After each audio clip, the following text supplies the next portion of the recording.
नमस्कार। YouTube channel maths era and civil engineering by R P Vyas एवं Teachment app की ओर से मैं आरपी व्यास यानी राजेंद्र भैया G diploma first year second semester की उन सभी स्टूडेंट्स का हार्दिक स्वागत एवं अभिनंदन करता हूं जिसको सब्जेक्ट कोड 2001 यानी कि मैथ्स सेकंड के अंदर बहुत अच्छी तैयारी करके A+ ग्रेड लेके आनी है। ये आप प्राप्त कर सकेंगे अगर मेरे वीडियोस को क्रम से यानी कि वीडियो नंबर 1, 2, 3, 4 इस प्रकार से उसके हर एक पेज को पढ़ेंगे और शुरू से आखिर तक देखेंगे। कोई समस्या होगी तो व्हाट्सएप ग्रुप में शेयर करेंगे। अपने खुद के नोट्स जब तक नहीं बनाएंगे तब तक अच्छे नंबर नहीं आएंगे। आपको वीडियो देखकर साथ में नोटबुक लेके बैठना है, समझना है और अपने हाथ से लिखना है, तब काम होगा। ये यूनिट 2D है, डिफरेंशियल इक्वेशंस, जिसमें मैंने एक वीडियो अभी आपके लिए बनाया था। ये दूसरा वीडियो है और इसमें हम देखिए आपका जो सिलेबस है, बताऊं मैं आपको, आपका जो मैथ्स का सिलेबस है उसमें बहुत शॉर्ट में लिखा हुआ है कि मेरे पास आपका सिलेबस पड़ा हुआ है। ये देखिएगा, ये सिलेबस, ये इंटीग्रल कैलकुलस लिखा ना, इंडिपेंडेंट इक्वेशंस 2.1 तो बहुत सिंपल है, integration as inverse operation of differentiation, इतना लिख दिया। लेकिन बहुत ज्यादा इसके अंदर वैरायटीज है क्वेश्चन। फिर है simple integration by substitution by parts and by partial fractions. ये कोई छोटी चीज नहीं है, बहुत बड़ी है। इसके अलावा जो ट्रिग्नोमेट्रिक फंक्शंस बहुत ज्यादा होते हैं, तो अगर आपको ट्रिग्नोमेट्री नहीं पता है 1001 की तो आप नहीं कर पाएंगे। फिर है use formulas 0 to π/2 sin raised to mx cos raised to nx for solving problems where m and n are positive integers। Actually ये एक पर्टिकुलर टाइप का क्वेश्चन है, लेकिन एग्जाम में आपके बहुत सारे क्वेश्चन पूछ लेते हैं इसके अलावा भी। ये कहलाता है डेफिनेट इंटीग्रल, निश्चित समाकलन। और ये 2.4 जो है वो डिफरेंशियल इक्वेशन है। बहुत सिंपल सी बात लिखी है। देखिए, डेफिनेशन ऑफ डिफरेंशियल इक्वेशन जो मैंने आपको पिछले वीडियो में बताई थी, order and degree of differential equation, ये इतना ही है आपके सिलेबस में। पर पता नहीं क्यों आपके पेपर के अंदर बहुत ज्यादा पूछ लिया जाता है। पिछला पेपर आया था 2022 का, उसमें भी आपको ये ऑर्डर डिग्री के अलावा चेंज ऑफ वेरिएबल्स यानी वेरिएबल को सेपरेट करना, सेपरेटिंग द वेरिएबल्स, वेरिएबल को सेपरेट करके क्वेश्चन दिए गए। तो सिंपल ही होता है, इसलिए मैं आपको ये इस वीडियो में करा रहा हूँ। सेपरेशन ऑफ वेरिएबल, वैसे तो डिफरेंस इक्वेशन बहुत ज्यादा होती हैं, बहुत प्रकार की होती हैं। इस किताब में भी है, जो मार्केट में बुक अवेलेबल है सब में दे रखी है, पर वो सारी कोर्स में नहीं है। मैं केवल आपको सेपरेशन ऑफ वेरिएबल्स का पोर्शन आज इस वीडियो में करा रहा हूँ। ये बहुत सिंपल है और आगे भी आवश्यकता पड़ी तो कुछ और अलग प्रकार के क्वेश्चन करूंगा, लेकिन पहले अपन मेन बातें करेंगे। यानी कि सेपरेशन ऑफ वेरिएबल करने के बाद कुछ और चैप्टर करेंगे जो हमने अभी बाकी रखे हुए हैं, जैसे कि यूनिट 1A, 1B, 1C है, अभी हमने पूरा नहीं किया उसको। Unit 2A, 2B, 2C, 2D है, तो 2A और B और C भी पूरे कहाँ हुए अपने, तो उसको उस पर ध्यान देंगे अपन। लेकिन इस बार में अभी इस वीडियो में सेपरेशन ऑफ वेरिएबल यानी कि चरों का पृथक्करण करके मैं डिफरेंशियल इक्वेशन को सॉल्व कर रहा हूँ। और ऐसे क्वेश्चन एग्जाम में आए हुए आपके, इसलिए करा रहा हूँ। देखिएगा, मैं बहुत ही सिंपल वे में चीज करा रहा हूँ। आप ध्यान से सुनना मेरी हर चीज को और क्वेश्चन नोट करना। पहला क्वेश्चन, ये एक डिफरेंशियल इक्वेशन है। अब हमें को इसकी ऑर्डर और डिग्री नहीं पता करना है, हमें ऑर्डर डिग्री नहीं पता करना, उसको सॉल्व करना है। जैसे कोई इक्वेशन सॉल्व करते हैं ना, तो उसमें जो अननोन होता है उसकी वैल्यू निकालते हैं, तो इसमें भी आपको वही करना है। आपको dy/dx को गायब करना है और x और y के बीच में एक जो रिलेशन वो मेंटेन करना है। देखिए हमारे क्वेश्चन में dx भी आ रहा है, dy आ रहा है, लेकिन जब आंसर निकाला ना, इसमें कोई dy dx नहीं आ रहा, इसमें एक्स वाई आ रहा है, कांस्टेंट आ रहा है। जरा ध्यान से देखिएगा। आप अगर ध्यान से देखेंगे तो कोई दिक्कत नहीं आएगी। मैंने कितने सवाल किए क्वेश्चन बता दूं आपको इस वीडियो में। मैंने कुल मिला के इस वीडियो में 11 क्वेश्चन किए हैं। कितने?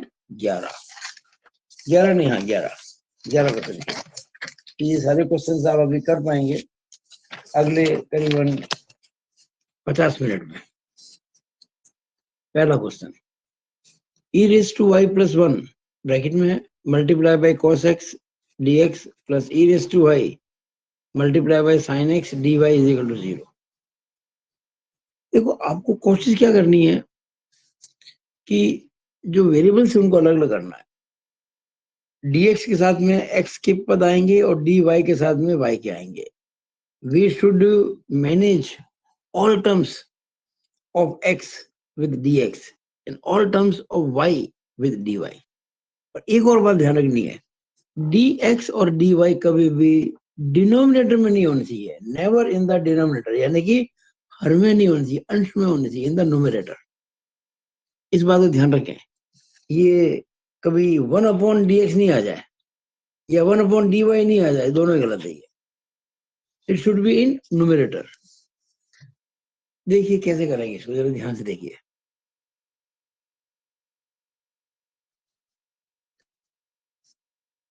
हमने क्या किया कि पहले dx dy को अलग अलग कर देंगे, तो उसको उधर पक्षांतरण करेंगे, ट्रांसपोजिंग। तो ये प्लस था ना, उधर जाके माइनस हो गया। ठीक है, अब आप ध्यान से देखो, ये dx है, वो dy है। तो dy के साथ में y के टर्म्स आएगी और dx के साथ में x की आएगी। इधर dx है ना, इसके साथ में x की टर्म्स, एक तो cos x पहले से ही है, लिख दिया cos x। उधर देखिए sin x है, इसको इधर लेके आ जाएंगे, इधर गुणा हो रहा है ना, उधर डिवाइड हो जाएगा। ये देखिए cos x upon sin x dx, okay, is equal to, अब ये dy पहले से ही है, e रेज टू y पहले से ही है विद माइनस साइन, इधर रहेगा। पर वो जो था e raise to y plus 1 इधर मल्टीप्लाई हो रहा है, इसको इधर लेके आ गए तो डिवाइड हो गया। ये काम, ये स्टेप ही सबसे ज्यादा इंपॉर्टेंट है। ये आपने वेरिएबल को सेपरेट कर दिया। Now integrating both the side, जैसे ही वेरिएबल सेपरेट करते हैं दोनों साइड का इंटीग्रल करो। तो मैंने क्या किया, कुछ नहीं किया, ये एज इट इज है, इसके आगे इंटीग्रल साइन लगा दिया। लिख देता हूं, integrating both the sides, integrating both the sides, sorry, कर दिया इंटीग्रल। अब ये सब आपको आता है, क्या दिक्कत है। अभी जब हमने आपको इंटीग्रेशन बाय कराया था, सब्स्टिट्यूशन याद कीजिएगा। हमने एक बात बताई थी कि जो डिनोमिनेटर में आ रहा फंक्शन, उसका डिफरेंशियल अगर मिलता है न्यूमरेटर में, तो डिनोमिनेटर का लॉग ले लो बस। वैसे भी cos x बड़ा sin x cot x होता है, और cot x का इंटीग्रल क्या होता है, log ऑफ sin x। तो log of sin x is equal to, minus से है पहले से, और e raise to y plus 1 का करेंगे जब differential with respect to y, e raise to y का differential, e raise to y plus 1 का differential e raise to y आएगा। तो e रेज टू y का e रेज टू y होता ही है, और 1 का 0 होता है, यानी कि इसका डिफरेंशियल ही मिल रहा है विद रिस्पेक्ट टू y। जब डिनोमिनेटर का डिफरेंशियल न्यूमरेटर हो तो डिनोमिनेटर का लॉग ले लो। लॉग ले लिया मैंने, माइनस क्यों लगाया, माइनस था यहाँ पे, minus log of e raise to y plus 1। अब जब सब में लॉग आ रहा, हमने कांस्टेंट भी लॉग सी कर दिया। Okay, now log of sine x is equal to, अब वो लॉग सी को पहले लिख दिया, माइनस ये लिख दिया, that is log sign x बराबर। अब आप जानते हैं ना formula, log a minus log b का लॉग a अपॉन b होता है, लॉग के रूल्स में लिखा चुका हूं पहले आपको। तो log c upon e raise to y plus 1 हो गया। अब इधर भी लॉग है, उधर लॉग है, तो आप लॉग हटा दीजिए। इसको हम कहते हैं taking anti log of both the sides. वैसे तो आपको कुछ बच्चे, मैं फिर कह रहा हूँ कि ऐसे लॉग लॉग काट देते हैं, काटना नहीं है। जैसे आप लॉग लॉग काटोगे ना, तो आपका नंबर काट के पूरा 0 हो जाएगा एग्जाम में, ध्यान रखना। आप या तो जो मैंने किया है वही कर लो, अगले स्टेप में लॉग को हटा दो। देखो मैंने लॉग हटा दिया, तो sine x is equal to C upon e raise to y plus 1। आप ये लिख सकते हैं अगर लिखना चाहे तो, taking anti-log of both the sides, दोनों तरफ प्रति लघुगुणक लेने पर, जब लॉग कोई दे रखा उसका लेते हैं एंटी लॉग तो वो लॉग हट जाता है। ये आ गया।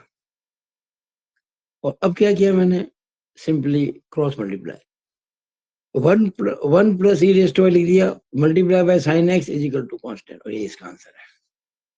तो आशा है कि आपको चेंज ऑफ वेरिएबल वाला मेथड समझ में आएगा। अब ऐसे सवाल सारे किए, ये पहला सवाल मैंने आपको बहुत डीप में जाके समझाया, अब मैं इतना नहीं समझाऊंगा, फटाफट करूंगा।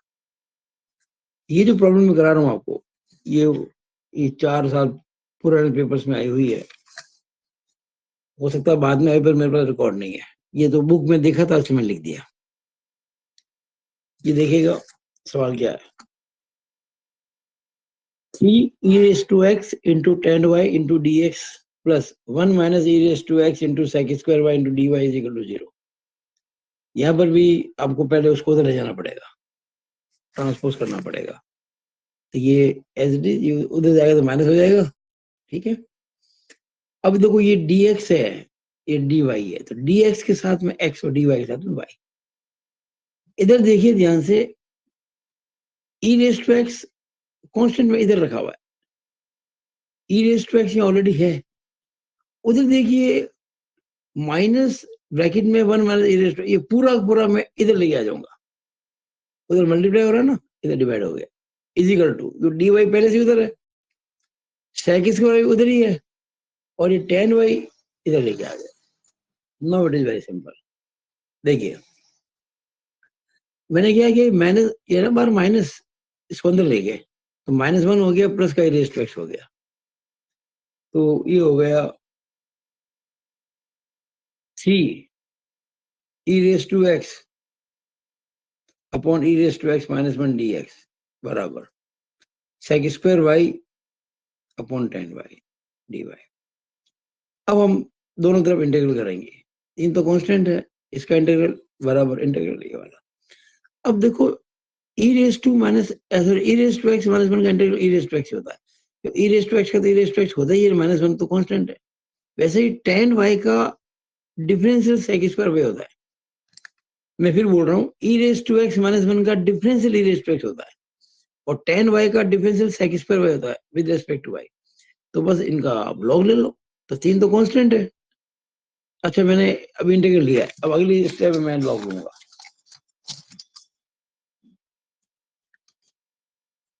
ये वापस लिख दिया मैंने और लॉग ले लिया। ये देखो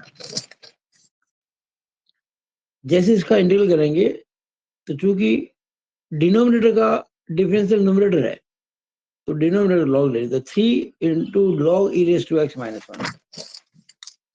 3 into log e raise to x -1 is equal to log tan y plus log. अब मैंने यहाँ लॉग को भी लॉग के साथ c1 लिख दिया, मैंने c नहीं लिख के c1 लिखा। कई बार कांस्टेंट में बाद में चेंज करना पड़ता है, मैंने c1 कह दिया यहाँ पे, हम फाइनल कांस्टेंट को c बोलेंगे।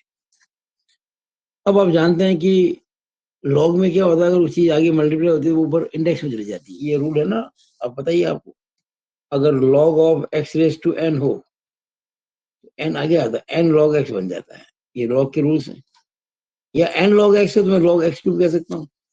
ये 3 मल्टीप्लाई हो रहा है ना, 3 इसकी पावर बन जाएगा, log e raise to x -1 का whole cube is equal to, और आप जानते हैं log a plus log b क्या होता है, log ab। यहाँ log tan y plus log c1, तो log c1 into tan y हो गया। अब देखिएगा, अब इधर भी log है, उधर भी log है, log हटा दो। फिर कह रहा हूँ कि काट मत देना, अगले स्टेप में log को लिखो ही ना, या भी लिखो taking anti log of both the sides, लेकिन वो जरूरत नहीं है। आप अगले स्टेप में log मत लिखिए, e raise to x -1 whole cube बराबर c1 tan y। अब क्या है कि आंसर में मैंने देखा 1 minus e raise to x क्यों आ रही थी, मैंने तो मैंने क्या किया, e रेज़ टू x -1 का होल क्यूब था ना, उसको 1 minus e raise to x का होल क्यूब कर दिया और आगे माइनस लगा दिया। अगर ये पावर 4 होता तो कोई फर्क नहीं पड़ता, क्यों इवन पावर में हमेशा प्लस ही आता है, लेकिन ये ऑड पावर है, तो माइनस करना पड़ेगा। ये मैंने समझा है यहाँ पे आपको। जैसे a माइनस बी का होल क्यूब होता और मैं माइनस कॉमन लेता, अगर a माइनस बी में से माइनस कॉमन लूँ तो अंदर क्या बचेगा, b माइनस है, माइनस बी है ना, देखो माइनस बी माइनस प्लस ही हो जाएगा, उसका होल क्यूब करूंगा तो माइनस का क्यूब माइनस ही होता है। हम कह सकते हैं a माइनस बी का whole cube is equal to minus b minus a का होल क्यूब। यहाँ पे e raise to x minus 1 का होल क्यूब था, मैंने माइनस लिया तो 1 माइनस e रेज का क्यूब हो गया is equal to c1 into 10y।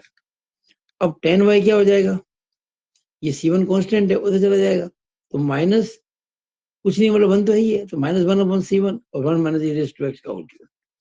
अब 1 भी कांस्टेंट है, माइनस भी कांस्टेंट है और c1 भी कांस्टेंट, तो माइनस 1 अपॉन c1 जो है ना, इसको मैंने c मान लिया, तो ये c हो गया। 10y is equal to c into 1 minus e raise to x का होल क्यूब। और अब अगर मैं y की वैल्यू निकालूं, हालांकि आप अगर इसको भी आंसर दे के लिखे आ जाए कोई गलती नहीं है, लेकिन बुक में आंसर नहीं दे रखा तो मैंने लिख दिया। क्या होता है मैं बताऊं आपको, अगर 10x बराबर मान लीजिए 0.23 आ रहा है, मान लीजिए, तो x को क्या बोलते हैं बाय डेफिनेशन, 10 इनवर्स 0.23, ये रूल है, ये इनवर्स फंक्शन की डेफिनेशन आप ध्यान रखें। तो 10y is equal to c into 1 minus e raise to x का होल क्यूब है, तो y क्या हो जाएगा, 10 इनवर्स करके ये पूरा लिख दो यू क्यूब, और ये आंसर है इसका। अगला 1 plus x square d y minus x y d x बराबर 0, पहले इसको उधर ले जाए, प्लस हो गया। अब डी वाई के साथ में वाई लिखा जाएगा, तो ये वाई उधर, इसको उधर लेके आ गए, और डी एक्स साथ में एक्स, तो ये एक्स तो पहले से ही है, ये 1 प्लस एक्स इधर लेके आ गए।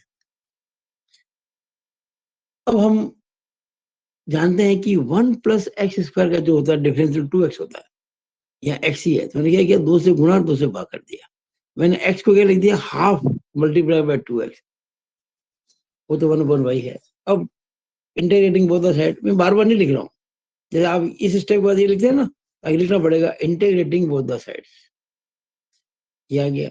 अब 1/y का इंटीग्रल क्या होता है with respect to y, log y is equal to half, और 1 प्लस एक्स स्क्वायर का डिफरेंशियल 2x होता है, तो log 1 plus x square plus log c कह दिया, log y is equal to, अब ये हाफ ऊपर चला जाएगा तो पॉर हाफ बन जाएगा, और पॉर हाफ क्या होता है, रूट, तो रूट 1 प्लस एक्स स्क्वायर हो गया प्लस log c, तो log y is equal to, अब log a plus log a भी होता है, तो log c into root 1 plus x square, दोनों से log हटा दो, तो y is equal to c into root 1 plus x, ये इसका आंसर है।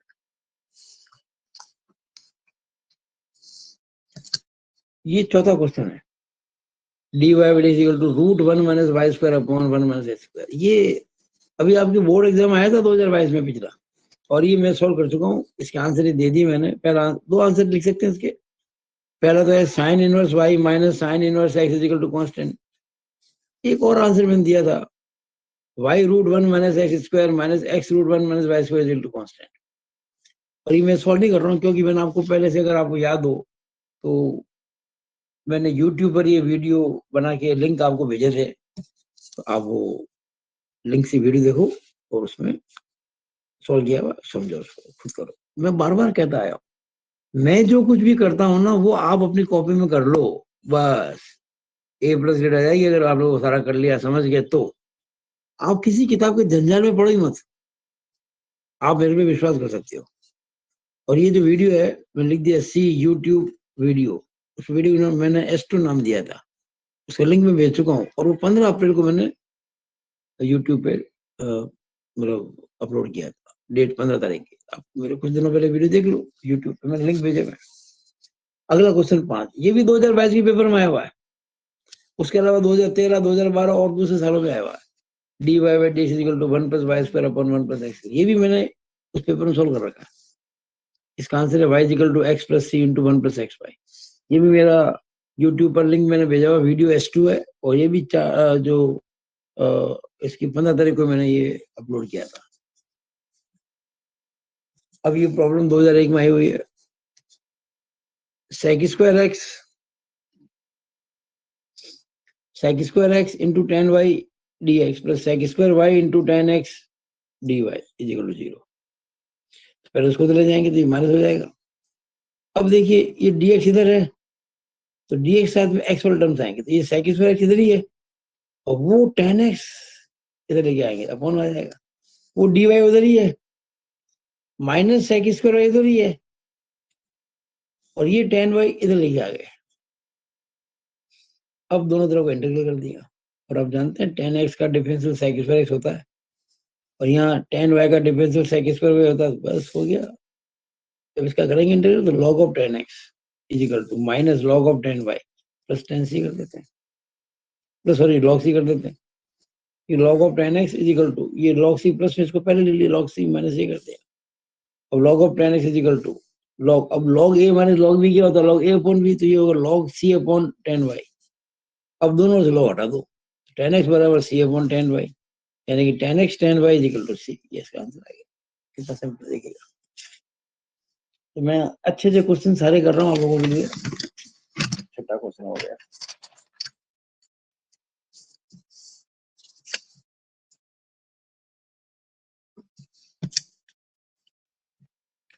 अब देखिए सातवां,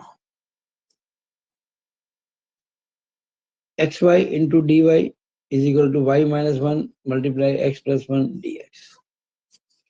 यहाँ देखिए डी वाई इधर है, डी एक्स उधर है, तो इसके साथ में वाई टर्म्स है, ये वाई पहले से इधर ही है, तो वो वाई माइनस वन इधर आ जाएगा, is equal to d x उधर ही है, एक्स प्लस वन उधर है पहले से, और ये एक्स इधर आ जाएगा। ओके, अब थोड़ा सा ये सिस्टमेटिक वे में काम करना पड़ेगा। ये आप इंटीग्रल आप आता है, हम न्यूमरेटर को इस प्रकार से लिखेंगे कि ये चेंज भी ना हो और हमारा काम भी हो जाए। तो y को मैं क्या कह सकता हूँ, y minus one plus one कह सकता हूँ ना, भाई minus one plus one cut जाएगा। लेकिन ऐसा क्यों किया, ताकि नीचे जो y माइनस वन दिख रहा है ना वो भाग लगा सके। तो y को लिखा मैंने y minus one plus one upon ये same d y equal to, अब x प्लस वन में x का भाग लगाएंगे, x बड़ा x कितना होता है, one plus one upon x. ये मैंने समझा भी शायद, यहाँ पे लिख देता हूँ कि अगर आप a प्लस बी में c का भाग लगाएंगे तो a upon c plus b upon c आएगा, ऐसा होता है ना।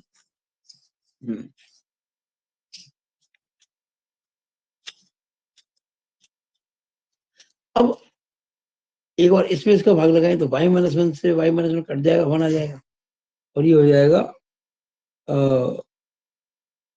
One upon y minus one d y is equal to ये वन प्लस वन अपॉन।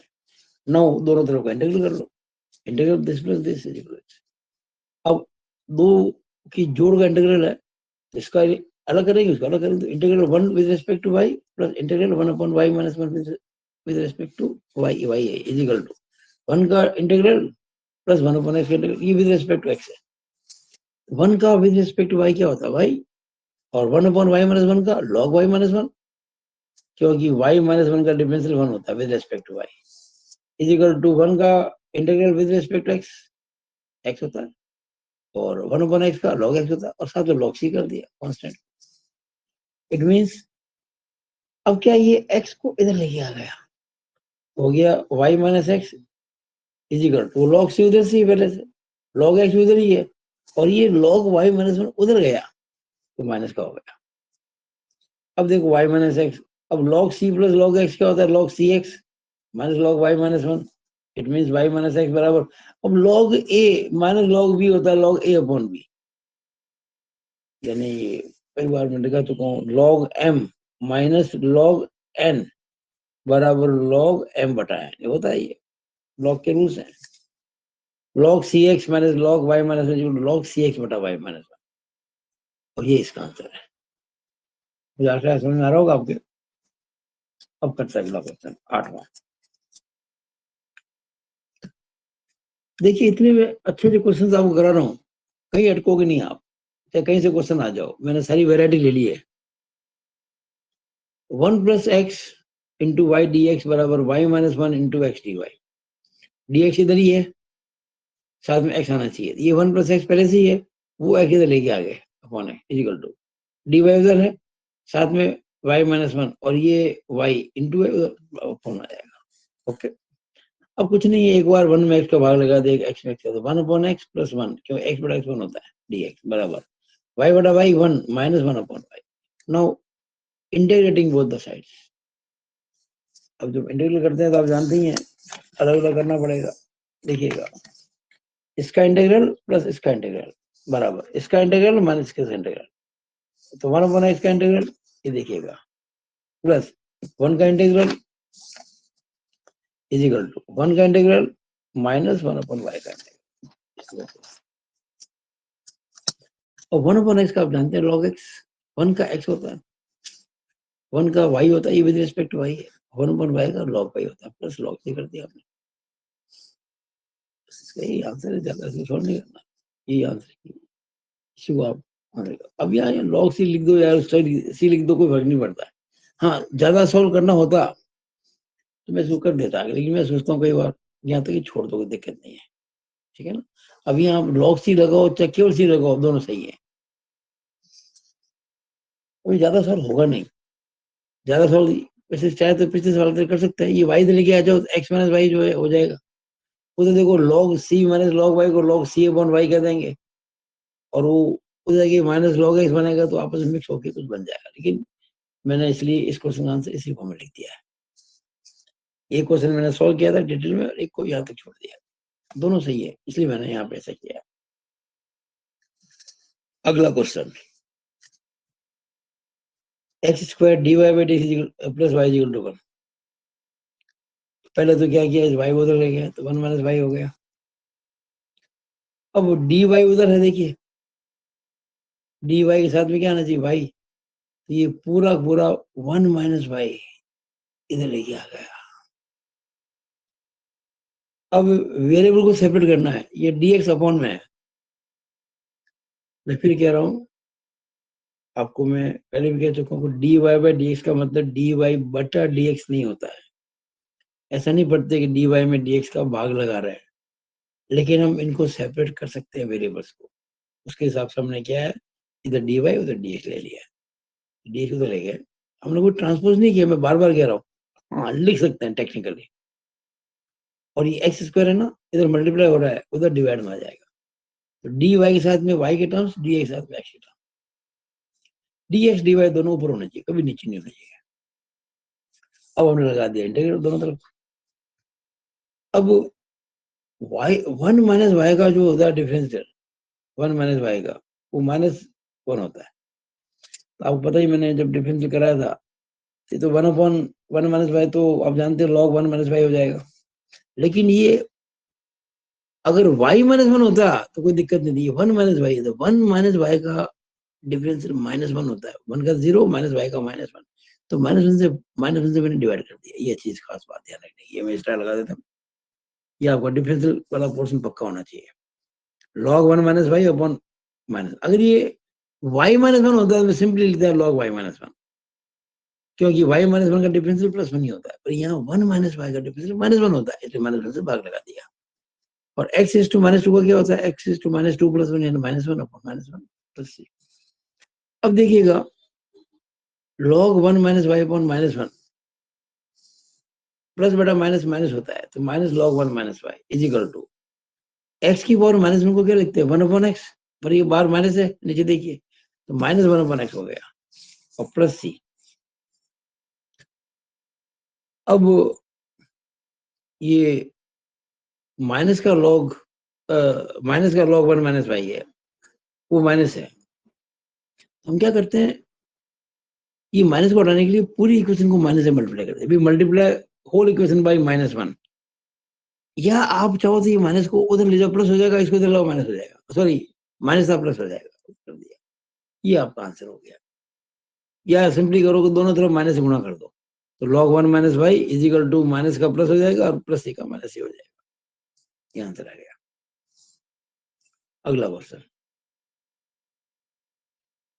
ये 2018 में आया हुआ है, उसके पहले 2002 में आया हुआ है। dy by d equal to e raise to x minus y. पहला जी करेंगे कि e raise to x minus y को e raise to x upon e raise to y. आप जानते हैं ना ये फॉर्मूला, कई बार कह चुका हूँ कि x raise to m upon x raise to n, ये x raise to m minus n होता है, कोई चीज है। E raise to x minus y का मतलब e raise to x upon e raise to y. अगर मैं वापस सॉल्व करूंगा, बेस सेम है, ई रेस टू एक्स बटा ई रेस टू वाई को e raise to x minus y कह देंगे, ये हो गया।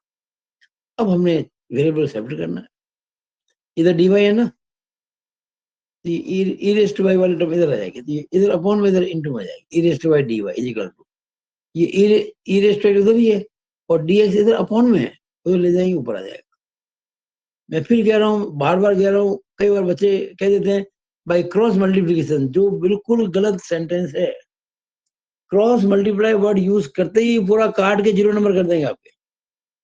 आपको इतना कहना है कि वेरिएबल को सेपरेट करने पर, सेपरेटिंग द वेरिएबल्स, तो e raised to y dy is equal to e raised to x dx. Now integrating both the side. Integral e raised to y with respect to y is equal to integral e raised to x with respect to x. और e raised to y का integral e raised to y होता है और e raised to x का e raised to x ही होता है with respect to x, with respect to y. e raised to y is equal to e raised to x plus c, ये answer है। हाँ, कितना सिंपल देखिए आप। Now ये 2008 में आया हुआ है, 1 minus x square dy by dx plus xy is equal to xy square।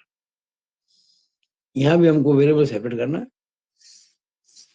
तो देखिएगा 1 minus x square dy by dx बराबर, उधर ले जाएंगे इसको, आएगा xy square minus xy, और x कॉमन लेंगे तो y square minus y।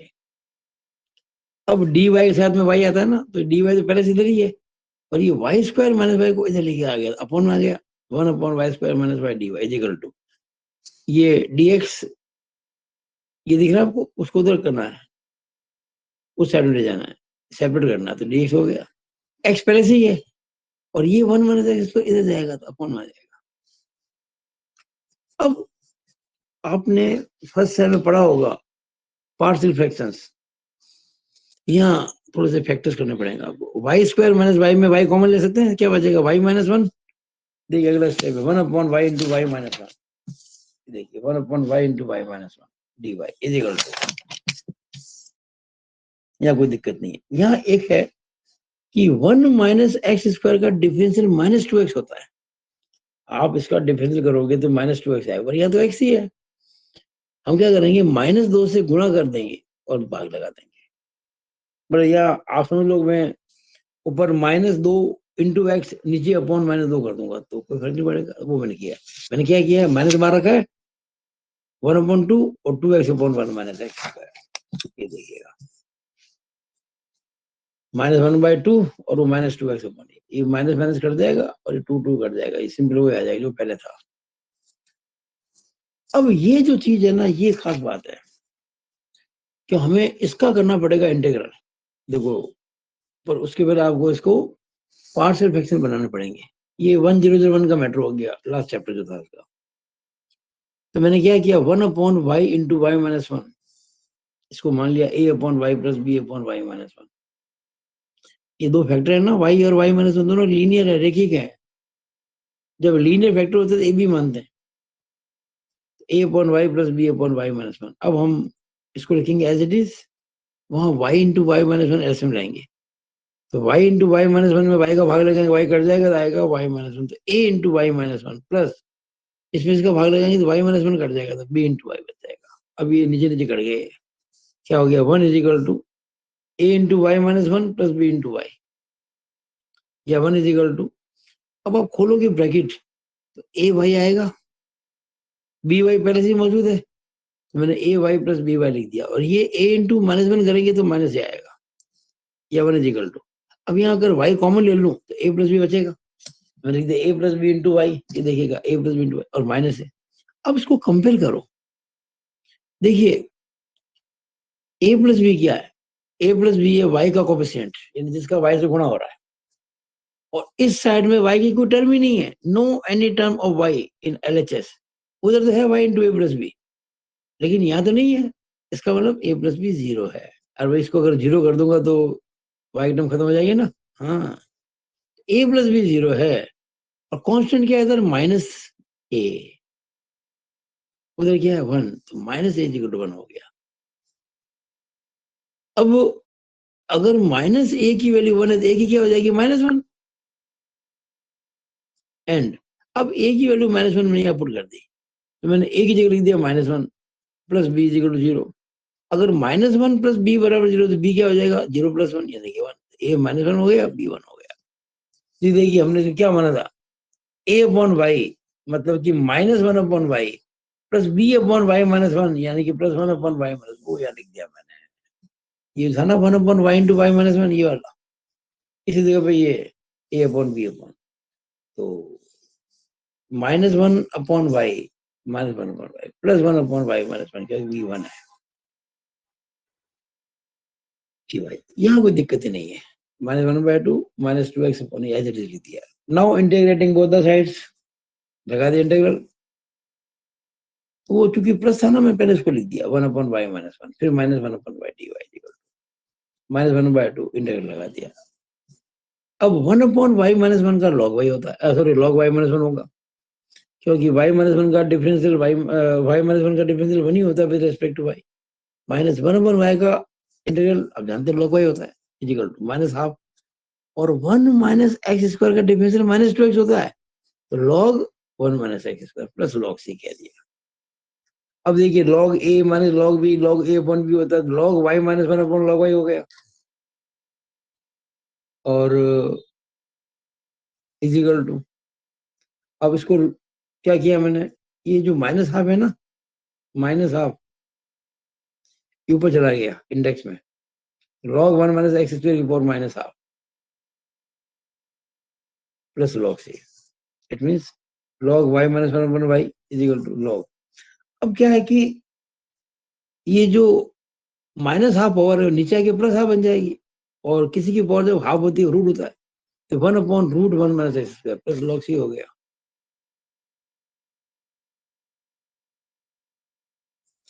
log y -1 y is equal to log, अब log a plus log b क्या होता है log ab तो दिस इंटू दिस तो c अपॉन √1 - x²। अब log हटा दो तो y -1 y is equal to c upon ही आ गया। Now cy is equal to cross multiply c into y is equal to y -1 into √1 - x²। इसका आंसर आ गया। तो मुझे पूरी आशा है कि आपने बहुत अच्छे से इसको देखा होगा और मैं समझता हूँ कि आपको कोई दिक्कत नहीं आएगी। अभी मैं इतना ही कराऊंगा इस वीडियो, इस आपके 2D के अंदर 2 वीडियो कराए मैंने, बाद में और कराऊंगा समय निकाल कर, लेकिन आपके सिलेबस को देखते हुए ये मैंने बहुत ज्यादा करा दिया है और चूंकि एग्जाम में क्वेश्चन आए थे इसलिए मैं कर दिए। इसी के साथ मैं अपनी बात पूरी करता हूँ। All over about this video. Thank you.